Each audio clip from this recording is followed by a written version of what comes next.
My name's Mark. I get to be the moderator this afternoon. I'll also do a very quick presentation about my own company.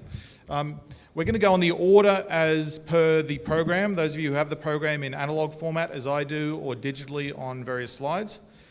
We do have one substitution. Sorry, Sally, but you can explain that. So I'm going to ask for the assistance of the presenters to get organized. So Ben, this means start walking this way if you could, please. And specifically to keep to time, what I'd like to do is to try and limit everyone to about 8 minutes if possible, because it allows time for any Q&A and or transitions. So I'm also going to ask, this is a very international crowd, as you may have guessed I'm Australian. I'm going to ask everyone to sort of introduce firstly themselves and clearly where they're from, because that's kind of interesting in the global world that is telecoms. Without any further ado, I'm going to load up Ben Klang. I'll load up Ben Klang's slides, I should say. And I'm going to ask him to kick us off with his presentation. It's not about the minutes. Please welcome Ben. Go. Thank you, everyone. So my name is Ben Klang. I am from Atlanta, Georgia, in case you all wanted to know where to put the pin on the map. I represent developers. Mojo Lingo, we build voice applications. We work with enterprises, we work with carriers to help figure out how to take an idea and turn it into some kind of reality, whether that's a prototype or an actual consumer-facing application. And so my perspective comes from what have we not had, what do we need to be able to deliver services, and maybe how can you as carriers help us get there. So to harken back to some things we've heard earlier today, here we are 2014, and effectively the price per minute of phone calls has reached zero. We don't really charge incrementally for price. And I have a concrete example of this, which I'll get to at the end. But in case this wasn't convincing, the Huawei presentation earlier that Mac gave was that he said $100 billion in lost revenue because of the downward pressure on prices. So if that's not motivation to do something about it, I don't know what is. And I think, from my perspective, one of the reasons that we've seen such huge downward pressure on prices is that we all treat the communication services that are being delivered as basically the same product. It's voice minutes, it's messages, it's megabytes. There's not a lot to differentiate. And does that one size really fit all consumers? You can kind of liken those messages, those minutes, to the burlap sack. It gets the job done. She's covered, theoretically protected from the elements, not at all stylish, and she can probably get a burlap sack from any of a dozen different providers, whoever's the cheapest. But it's not really what she wants. I don't think she wants to go around in even this nice dressed up burlap sack. What she really wants is something a bit more unique to her, something that's fitted to her shape, something that has some style, the red flares there. This is something that says something about this person. It's something that she identifies with. And that's what we should be building. This is what I think people want. So the question I would have for you is, how are you different? If you're taking your services to market, if you're taking your products to market, how are you different? Or really, how can you be different? So I have a couple examples, and these are not the only examples, right? There are lots of ways to skin this cat. These are some that seem like strong opportunities to me, and taken from examples. I've got two examples at the end that will hopefully reinforce this. So two possibilities are product brands and partnerships. I'll talk about each one of those. So the idea behind a product brand is to create a telephone service, a communication service that has some unique perspective, something that is that the individual cares about.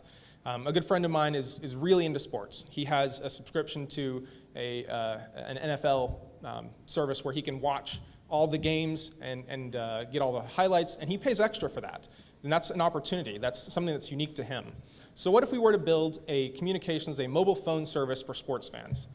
Maybe we could offer the Champions League highlights for each week, send real-time messages of match highlights, use mobile optimized video, and even load that video to devices during off-peak hours. So take advantage, get some operational efficiencies coming out of the carriers.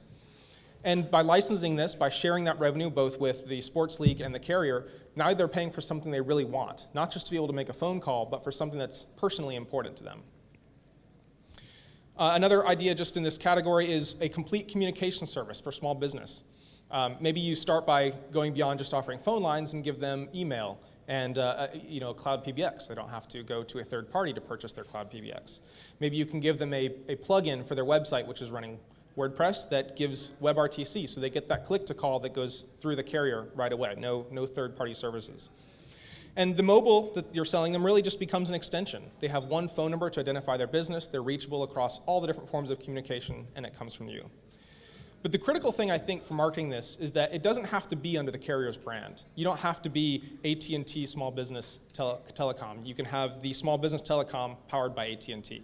Right? In this way, you don't get the inevitable confusion that comes from the 72 different services that AT&T offers. Instead, you are the phone company for a small business. You market yourself that way. That's one idea. Another idea is partnerships with MVNOs, and either direct or through MVNOs. And the key here is making the network accessible to outside organizations. As application developers, it's really hard for us to build network-enabled services. Typically, we have to go outside the network and try to integrate with some kind of PSTN interconnect. That's really hard to do. It's hard to get a tight integration. The key here is to externalize the risk by delegating it, by ceding that to startups, to small companies. Let them carry the risk, but share in the reward. The failures don't then impact the telco brand. If a startup crashes and burns, well, a startup has crashed and burned. But if they're wildly successful, then it's going to be on your network. And most importantly, this is where the innovation is already happening. This is where companies are changing the world, and capitalize on that. Rather than try to build that culture internally, which is very difficult, capitalize on where it's already happening. So I've got two examples. Am I good on time? All right, sweet. Two examples. One is a company in California, Ring Plus. They are a client of ours. We've worked with them for several years. They are an MVNO on Sprint's network. So what's interesting about this is I talked earlier at the beginning about how the price per minute has effectively reached zero.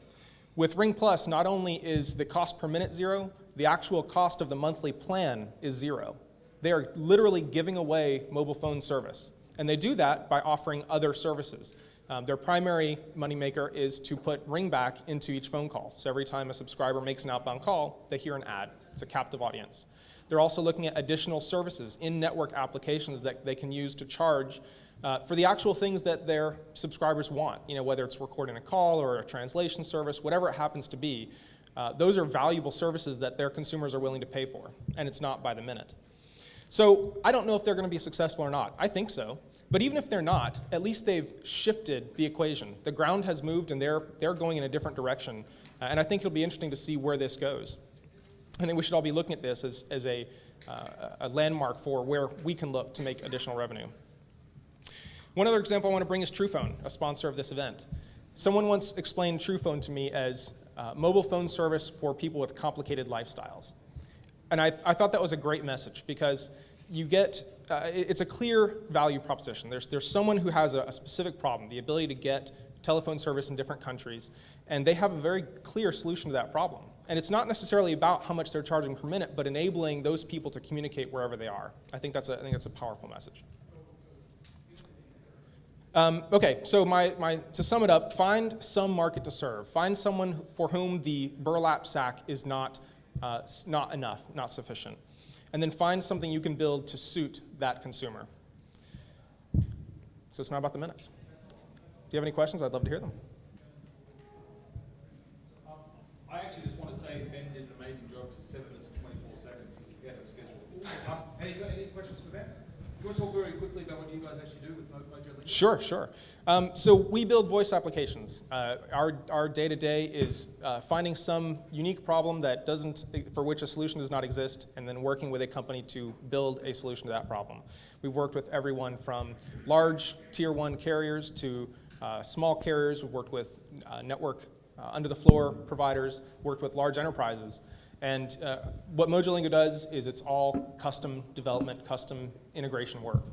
So if you have something that no one has built a solution for, come talk to us. I'd love to help you figure out how to build it and to deliver it. All the way from Atlanta, Georgia, the man in the hat, please thank Ben Klang.